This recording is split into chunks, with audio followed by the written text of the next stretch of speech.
I'm your, for the moment, unseen host, Bennett Campbell Ferguson. And I'm with Mo, Shaunette, and Alli Bolt in Alli Bolt's car. Yeah! What a scenic location. This is how you know we're hardcore film critics. High rollers. This We is do how it you on know the that we didn't fly. have anywhere else to film. No Wait offense. till you see the ambient lighting. Really good in green light. It's So artsy. ambient. Well, the reason we're here is because we just saw Fantastic Four at the Baghdad. Stick.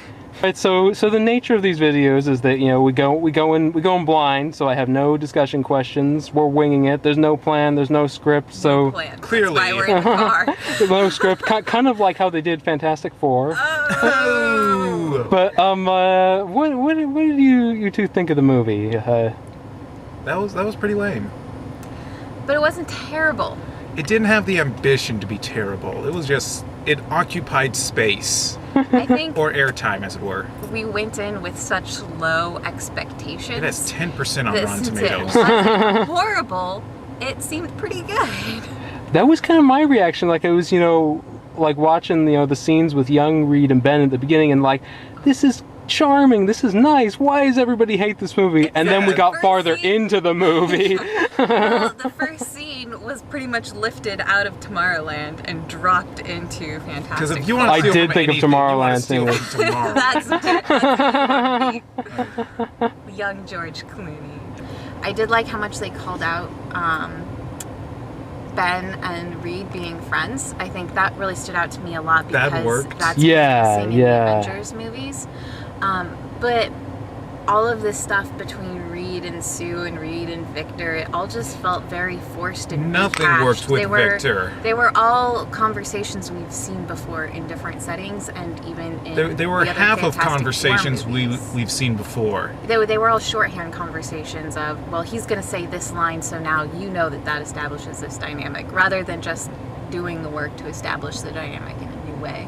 Well, yeah, you look at that conversation where Victor's like, you know, it doesn't look like you're working, you know, and it's like, that's a trope, and, you know, you can do tropes with panache and pull them off, and this, you know, not only was it stale and, you know, a cliche, but they didn't even, you know, do it with much flair, you know? I'll give them points that they didn't explicitly say they used to sort of date-ish, kinda, but then it just turned into creepy Victor has a crush, and Yeah. he's gonna go evil. he's gonna because stare it's not emotionlessly returned. at them. They're talking. I'm upset. Scene. Doom. There is only doom. There's no more Victor. There's only doom. There is only vaguely defined superpowers. And look at my sweet cape. Look at my sweet cape and my hoodie. Like a Interdimensional mouse. cave. Now I'm gonna throw rocks at you. That's my power. I throw rocks. Except I'm he Dr. throws Doom. throws rocks. He's also telekinetic. He also does the Darth Vader force choke. He blows up control Tim Blake metal. Nelson. Yeah, like what even is his power supposed to be? I have no idea. He glows green. Yeah. Oh, he can turn rocks into an interdimensional portal. Yeah, that was a thing. That's a pretty handy one. So, I mean, obviously this movie, you know, was bad because poor creative choices were made by the filmmakers, by the studio, maybe not by the actors, because, I mean, actors are tools to be used for good or evil. But I'm not a tool. but does this possibly hint at something beyond that this kind of superhero movie, you know, this sort of origin story where people gain powers and then defeat the villain and then get ready for the next adventure, that's kind of, that it can't be done again and feel fresh? I think it's it has tough to, to make it. for a while. I think it's tough to make fresh at this point because we've seen we've seen so many origin stories by now, And just we've in the already past seen this decade. one specifically. So it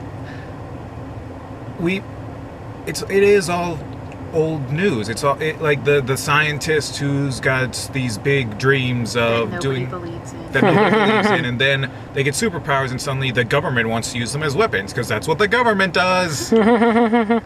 Yeah, and even just I feel like the the Marvel establishing the teamwork dynamics and figuring out how the powers work and doing Yeah, that happened off screen. Secret. Yes, that's true. Yeah, all of that, it just we've seen it before so many times. It's like we're all ready to just move past the origin story and get to what happens once things are set. It's like, Right. let's see a Because the Fantastic Four movie where they're already teammates. Well, thinking about the comics, I mean, obviously there are great, Fantastic Four You want comics. to turn the AC up like another number? Yeah, sure, Sorry. yeah. It's still It's kind the of... one with the numbers on it. Oh, right, yeah. No, that's not numbers. To the Wait, oh, here? There it is. Numbers. Yes. Oh, yeah. All right. Any final words before we sign off about the evil of Fantastic Four? Not evil, just impassivity, I guess. That's not the right word. Not fantastic. It's oh yeah. Also, it did not make sense. Ben Grimm would not use the word fantastic to describe anything unless he was being sarcastic about it. Do you mean fantastic? And of course they try copied so they hard. copied the scene from Age of Ultron. Oh. Nobody liked. Yeah, a scene that Nobody wasn't even that Liked it. great. I liked it. It I worked just when felt like it was Joss thumbing his nose at me one more time before he's done. I liked it, and it didn't work here because nobody cared. I know what we'll call ourselves. The. We'll call ourselves. Reed Richards is no Captain America. I think we should do that right now. Say we're the reviewers of the health.